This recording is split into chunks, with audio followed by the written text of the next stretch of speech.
ខ្ញុំទីតាសូមជម្រាបសួរបងប្អូនទាំងអស់គ្នាថ្ងៃនេះគឺថាខ្ញុំមានមុខម្ហូបថ្មីបង្ហាញបងប្អូនណាបងប្អូនដឹងថាខ្ញុំធ្វើម្ហូបអីអត់ថ្ងៃនេះគឺថាខ្ញុំធ្វើទាតកួនចាហើយទាតកួនហ្នឹងខ្ញុំប្រើគ្រឿងផ្សំវាដូចជាទាថ្ងៃហ្នឹងខ្ញុំធ្វើម្ហូបច្រើនគឺថាខ្ញុំប្រើទាចំនួន2ក្បាលទាទឹកប៉េងប៉ោះទឹកដោះគោខាប់ទឹកដូងតៅហ៊ូត្រាវហើយតកួនព្រោះអីមុខម្ហូបយើងគឺថាទាតកួនអញ្ចឹងគឺថាយើងប្រើតកួនជាចម្បងចាហើយមុខម្ហូបមួយមុខនេះផងដែរគឺថាយើងញ៉ាំរបៀបជាឆ្នាំងភ្លើងអញ្ចឹងបើសិនជាបងប្អូនមានបន្លែអីផ្សេងយើងអាចប្រើបន្លែផ្សេងបាននិយាយរួមគឺថាញ៉ាំរបៀបជាឆ្នាំងភ្លើងដូច្នេះហើយបន្លែគឺយើងដាក់បន្លែគ្រប់មុខប៉ុន្តែគ្រាន់ថាខ្ញុំសូមបញ្ជាក់គឺតកួនមួយគឺយើងអត់ចោលទេដោយសារតែម្ហូបយើងហ្នឹងគឺជាពិសេសគឺថាត្រូវការដាក់តកួនតែម្ដងបើសិនជាអត់មានតកួនគឺគេមិនហៅថាទាតកួនទេចាអញ្ចឹងយើងត្រូវថោតកួនឲ្យបានចាហើយបន្លែផ្សេងវាជាបន្លែបន្តបន្សំទេប៉ុន្តែគ្រាន់ថាបើសិនជាយើងចង់បានឆ្ងាញ់ញ៉ាំបន្លែគ្រប់មុខគឺយើងអាចញ៉ាំបានចាហើយបន្ទាប់មកការធ្វើម្ហូបមួយមុខនេះផងដែរគឺថាឲ្យដើម្បីឲ្យឆ្ងាញ់ណាបើយើងចោលត្រាវគឺអត់បានទេត្រាវហ្នឹងគឺជួយលើករសជាតិម្ហូបយើងផងដែរចាហើយនឹងហ៊ូគីទឹកតៅហ៊ូចាហើយម្ហូបមួយមុខនេះផងដែរគឺគេមានទឹកសោសវាពេលដែលយើងធ្វើម្ហូបហើយយើងមានសម្រាប់ទឹកជ្រលក់សម្រាប់ជ្រលក់ញ៉ាំជាមួយទាតកួនឲ្យឆ្ងាញ់ទៀតចាប៉ុន្តែគ្រាន់ថាថ្ងៃនេះខ្ញុំចង់បង្ហាញពីរបៀបធ្វើម្ហូបទាតកួនមុនហើយចាំសប្តាហ៍បន្ទាប់ពេលដែលខ្ញុំមានពេលទំនេរខ្ញុំនឹងបង្ហាញពីរបៀបធ្វើទឹកជ្រលក់ញ៉ាំជាមួយម្ហូបទាតកួនដើម្បីឲ្យឆ្ងាញ់តែដោយសារតែថ្ងៃនេះខ្ញុំអត់មានពេលវេលានឹងគ្រប់គ្រាន់ក្នុងការធ្វើទឹកជ្រលក់ឯងដូច្នេះហើយធ្វើបានតែទាតកួនទេចាហើយទាតកួននេះផងដែរគឺថាយើងញ៉ាំជាមួយនំបញ្ចុកចានេះនំបញ្ចុកនេះខ្ញុំទុកងើបផឹកឡើងសោះបើមិនជាអត់ងើបសោះមុនទេថាអត់មានពេលវេលាគ្រប់គ្រាន់នឹងការធ្វើទេចាអញ្ចឹងកុំឲ្យខាតពេលវេលាយូរខ្ញុំចាប់ផ្ដើមកាប់ទាចាឥឡូវហ្នឹងខ្ញុំចាប់ផ្ដើមយកទាហ្នឹងទៅអានេះមិនចំតួអំពងទេប៉ុន្តែយើងទៅឆាវាឲ្យវាអស់ជាតិខ្លាញ់អស់ជាតិឆ្អាបតិចសិនណាដើម្បីយើងធ្វើការស្លចាអញ្ចឹងខ្ញុំចាប់ផ្ដើមយកទៅលីងវាហើយបងប្អូនអានេះយើងដាក់ខ្ទះឲ្យក្តៅទៅណាហើយយើងបាច់ចាំដាក់ខ្លាញ់ទេព្រោះអីដោយសារតែទាយើងហ្នឹងវាមានខ្លាញ់ច្រើនអញ្ចឹងពេលដែលយើងដាក់ខ្លាញ់ប្រកាប់ចុះក្រោមមើលហើយចាំយើងប្រែឡើងនេះរបៀបដូចអញ្ចឹងបងប្អូនយើងដាក់ខ្លាញ់វាចុះមកក្រោមណាទាហ្នឹងទឹកតែខ្លាញ់និយាយទៅហើយយើងធ្វើបែបនេះទីមួយគឺចង់ឲ្យទាហ្នឹងវាចេញខ្លាញ់អស់ហើយវាកាត់ជាតិកុំឲ្យវាមានជាតិឆ្អាបខ្លាំងពេកណាហើយណាមួយទៀតពេលដែលយើងយកទៅធ្វើទឹកស៊ុបទាហ្នឹងវាអត់ទៅបែកសាច់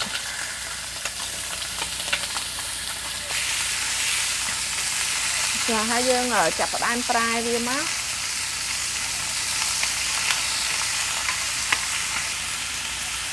ពេលនេះអញ្ចឹងយើងបាច់ចាំដាក់ខ្លាញ់ទេអញ្ចឹងយើងគ្រាន់តែដាក់ទៅវាចេញខ្លាញ់មកខ្លួនឯងហើយអញ្ចឹងអានេះវាស្ទាប់ហើយអញ្ចឹងយើងចាប់ផ្ដើមលើកវាឡើងមក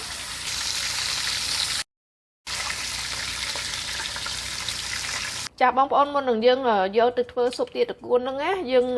លីងខ្ទឹមសិនបើសិនជាបងប្អូនអត់លីងទេក៏បានដែរបានដូចគ្នាប៉ុន្តែគ្រាន់ថាខ្ញុំចង់លីងខ្ទឹមថ្ងៃនេះចង់ឲ្យស្លយើងហ្នឹងមានរសជាតិកាន់តែឈ្ងុយណាអានេះខ្ទឹមសហើយបន្ទាប់មកខ្ញុំដាក់ខ្ទឹមក្រហមចូល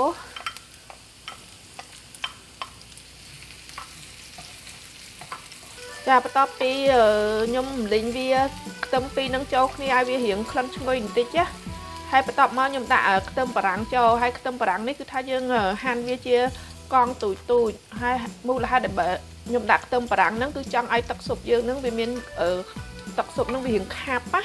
កាលណាយើងអត់ដាក់ខ្ទឹមបារាំងទេវាទឹកស៊ុបហ្នឹងវាអត់សូវខាប់ហ្មងទេអញ្ចឹងខ្ញុំដាក់ខ្ទឹមបារាំងហើយណាមួយទៀតខ្ទឹមបារាំងហ្នឹងក៏វាជួយឲ្យលើករសជាតិឈ្ងុយផងដែរបន្ទាប់ពីខ្ញុំលីងខ្ទឹមបារាំងហើយគឺខ្ញុំដាក់អានេះស្លឹកក្រូចសើច ដាក់ក្រូចសើចហើយនឹងគុនទឹកត្រីហ្នឹងយើងអាចដាក់តាណាគ្នាហើយយើងលីងចូលគ្នាតែម្ដង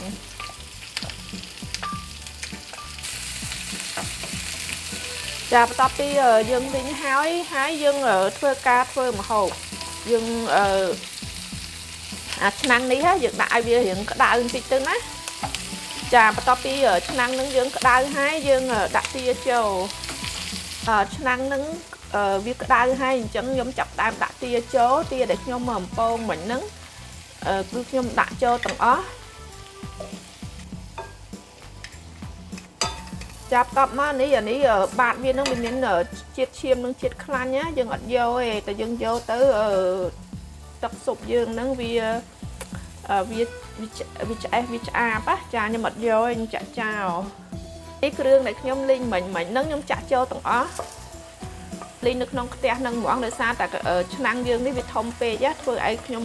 ពិបាកក្នុងការលាយគ្រឿងអញ្ចឹងបានជាខ្ញុំលីងនៅក្នុងខ្ទះទូចនេះសិនណាបានខ្ញុំដាក់គ្រឿងវាចូលចាបន្ទាប់មកគឺថាអានេះតៅហ៊ូហ្នឹងគឺថាយើងដាក់ចូលទៅក្នុងឆ្នាំងហ្នឹងដែរចាខ្ញុំដាក់តៅហ៊ូចូលបើសិនជាបងប្អូនធ្វើតិចកុំដាក់ច្រើនដូចខ្ញុំមកព្រោះអីវាអាចប្រៃហើយតែនេះដោយសារតែខ្ញុំធ្វើច្រើនដូច្នេះខ្ញុំចំណាំដៃថាឆ្នាំងប៉ុណ្ណឹងខ្ញុំដាក់តៅហ៊ូប៉ុណ្ណាបន្ទាប់មកនេះទឹកដោះគោខាប់ម្ហូបថ្ងៃនេះខ្ញុំអត់ប្រើស្ករសទេគឺខ្ញុំប្រើទឹកដោះគោខាប់ដើម្បីឲ្យទឹកស៊ុបហ្នឹងវាខាប់ណាទឹកស៊ុបហ្នឹងវាខាប់ហើយឈ្ងុយរសជាតិវាឈ្ងុយចាបន្ទាប់មកខ្ញុំដាក់ទឹកប៉េងប៉ោះចាបន្ទាប់មកខ្ញុំមានអារម្មណ៍ថាម្ហូបយើងនេះវារៀងស្ងួតបាតណាអញ្ចឹងយើងអាចដាក់ទឹកដូងចូលតិចទឹកដូងបើសិនជាបងប្អូនខ្ញុំអត់មានដូងស្រស់បើសិនជាមានដូងស្រស់បងប្អូនដាក់ដូងស្រស់ទៅតែថ្ងៃនេះខ្ញុំអត់មានដូងស្រស់ដូច្នេះហើយខ្ញុំប្រើដូងកំប៉ុងហើយយើងដាក់តិចសិនណាធ្វើការកូរវាព្រោះអីខ្លាចបាតខ្ញុំដាក់ម្សៅស៊ុបខ្នុរហើយនឹងទឹកត្រីខ្ញុំធ្វើការកូរវាបន្តិចអញ្ចឹងទៅហើយយើងបើកភ្លើងតិចណាហើយយើងមកងាស់សាច់ហ្នឹងចាខ្ញុំថែមទឹកដូងតិចទៀតបើបងប្អូនអត់មានទឹកដូងយើងអាចដាក់ទឹកសយើងធម្មតាក៏បានដែរ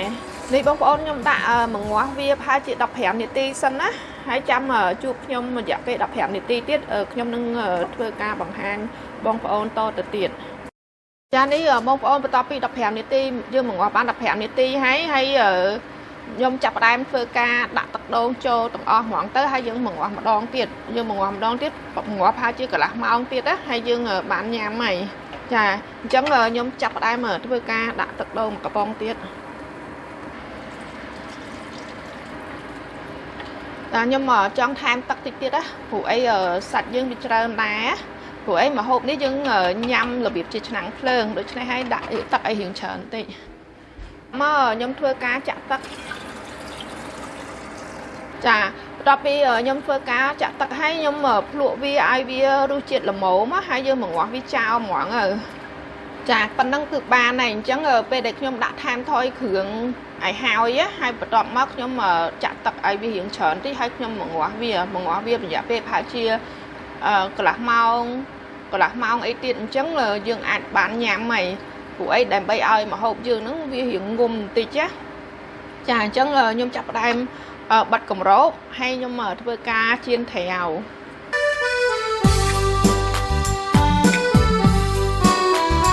មកចៀនណាឥឡូវចៀនហើយអញ្ចឹងខ្ញុំធ្វើការស្រង់ឡើង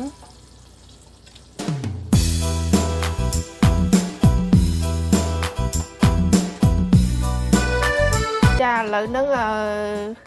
គឺថាទឹកស៊ុបហ្នឹងគឺថាធ្វើហើយអញ្ចឹងខ្ញុំចាប់ផ្ដើមរៀបចំញ៉ាំ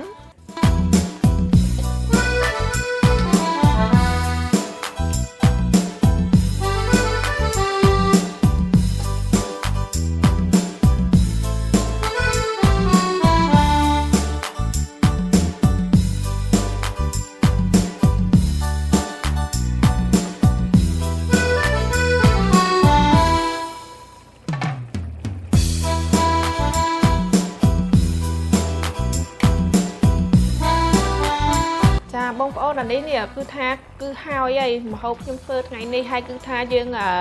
ញ៉ាំរបៀបជាឆ្នាំងភ្លើងណាទាតកួនហ្នឹងណាអញ្ចឹងបន្លែខ្ញុំមានដូចជាតកួនស្ពៃសគេហៅស្ពៃបូកគោហើយនឹងស្ពៃចង្កឹះហើយនឹងស្ពៃក្តោបវានៅខាងក្រោមដោយសារតែកធន់យើងហ្នឹងវាទូចពេកដល់ពេលអញ្ចឹងវាមើលឃើញបន្លែអត់អស់ទេចាហើយនឹងទឹកតកួនអានេះត្រាវចាមុននឹងយើងញ៉ាំយើងដាក់ត្រាវចូលមុនគេទៅព្រោះអីត្រាវហ្នឹងខ្ញុំពងវាហើយហើយវាឆ្អិនហើយប៉ុន្តែយើងអាហ្នឹងបន្លែវារឹងណាយើងអាចដាក់វាមុនគេ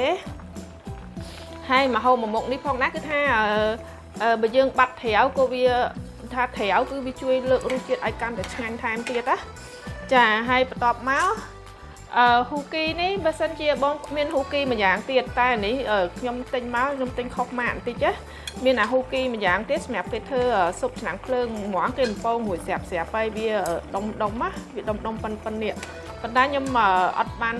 ទិញអាម៉ាកនឹងយកមកទេតែខ្ញុំប្រើហ៊ូគីនេះជំនួសវិញវាបានដូចគ្នា